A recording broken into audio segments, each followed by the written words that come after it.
नमस्कार मंडळी. बघा राजम्यात कुठं सोयाबीन होती. सोयाबीनला कशा शेंगा आल्यात ते उपटून आपलं गायला चालवली खायला. काही ज्वारी पण कापलेली. मोहरी काढायला आलेली नाही आणखीन. ही जरा थोड्या 4-4 शेंगा पिवळ्या पडल्यात, बाकीची हिरवीच आहे. बघू शकता तुम्ही किती छान आलेत झाडं. उगं एका झाडाला पाव किलो मोहरी होण्याजोगी झाड आहेत. मोठी मोठी मोहरी बरं का.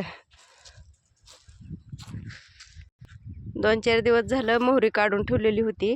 आलेली काढलेली होती, चुळली आता. आणि हे आणखीन गायला गवत घेतलेले. बघा एवढी मोहरी झाली. बरे काय रानातल्या मालाची सर येत नाही.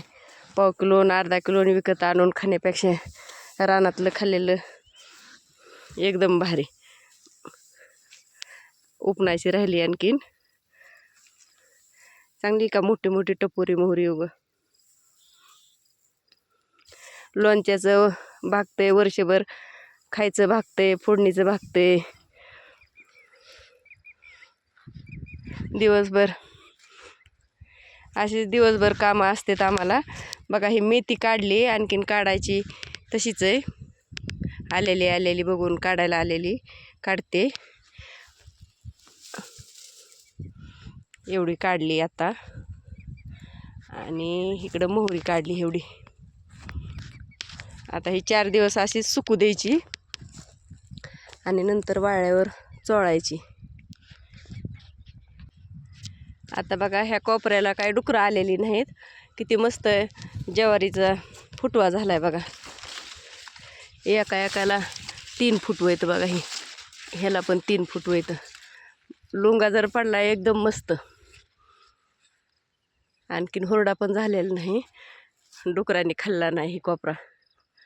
बघा गेल्या वर्षी लय झाली होती राजम्यातली ज्वारी. आम्हाला 2-4 क्विंटल झाली. ही तर बघा किती 1 नंबर फुटवा. ह्याला तर किती 2, 3, 4, 5, 6, 7 फुटवं फुटले. ह्याला केवढी बुचुडीच झाली एका जागेवर. ह्याला बी तसलंच आहे. लय मस्त आहे ती ज्वारी राजम्यातली. पण हे डुकरं ताप देतात किंवा लुंगा एकदम मस्त पडतोय. उगं कसला लुंगा आहे, हातात बसत नाही एवढा लुंगा आहे. सगळी तसलीच आहे. ह्या कोपऱ्यातली खाल्लेलीच नाही डुकरांनी.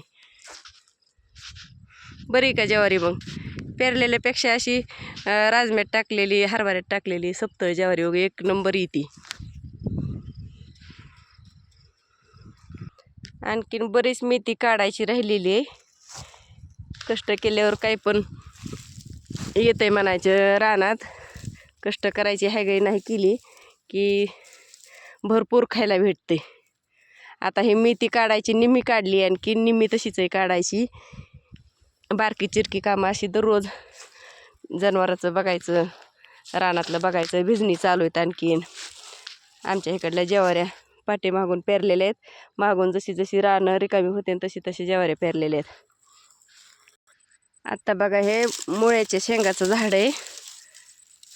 आता ह्याचं काय करायचं आपल्याला, ह्या अशा शेंगा तोडायच्या वाळलेल्या, एकदम छान वाळल्यात. आणि पुढल्या वर्षी बी तयार करण्यासाठी ठेवायच्यात. हे सगळे आता तोडून घेते आणि कॅरीबॅगमध्ये भरून ठेवते. एकदम चांगल्या वाळलेल्या आहेत. पुढल्या वर्षी लावायला घरचंच बी तयार होते.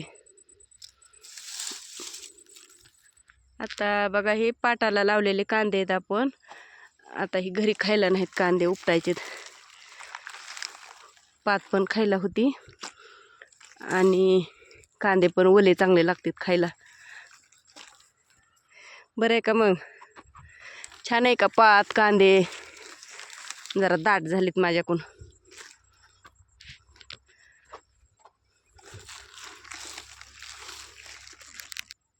मस्त गुलाबी कलरचा कांदा आहे.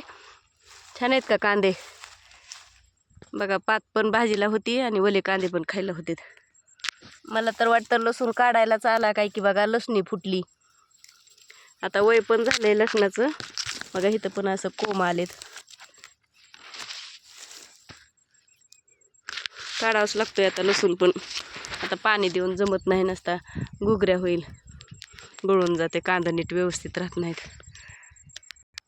राजम्याचं खळं काय आणखीन केलेलं नाही. आमच्या इकडलं मार्केट बंद झालं राजमा घ्यायचं.